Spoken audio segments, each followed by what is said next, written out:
เรามาลองเขียนรูปสามเหลี่ยมโดยรับค่าแล้วแสดงเป็นรูปสามเหลี่ยมตามที่เรารับค่าเช่นผมรับ3ก็แสดงเป็น3รูปรับ5ก็แสดงเป็นรูปสามเหลี่ยมแสดงเป็น5แถวแถวที่1ก็มี1แถวที่2มี2แถวที่3มี3แถวที่4มี4แถวที่5ก็มี5อะไรเงี้ยเราต้องไปแก้กันถ้าเป็น A เนาะเราบอกว่าก็อันนี้คือผมให้มันวนลูปนะวนลูปรับจนกว่าผมจะกดคีย์ให้มันออกนะ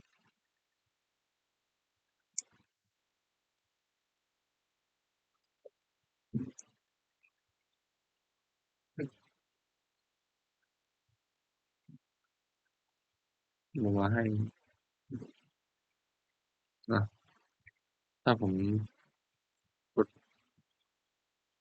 0ก็ให้มัน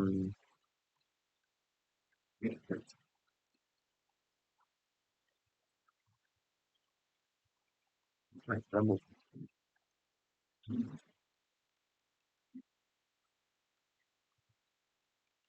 เนาะแต่ถ้าไม่ใช่ก็ให้มันทำตรงนี้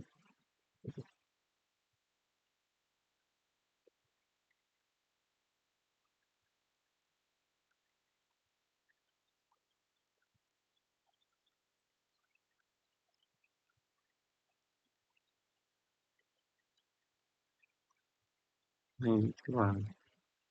เนี่ย A เนี่ยเท่ากับไอ้ตรงกันนะ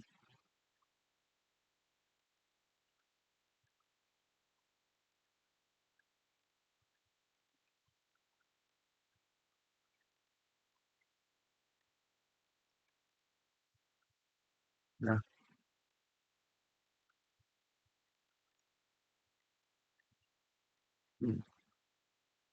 คือตรงนี้ผมว่าเราให้ i เนี่ยตั้งตัวที่ศูนย์นะก็คือ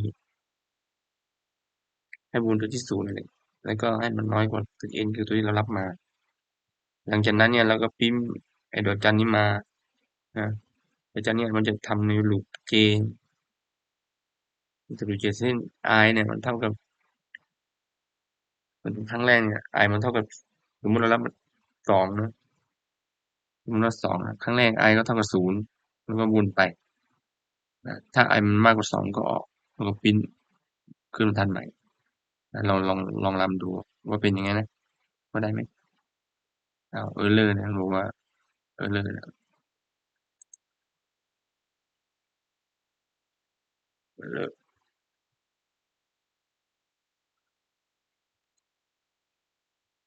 นี่เราปิดที่ตรงนี้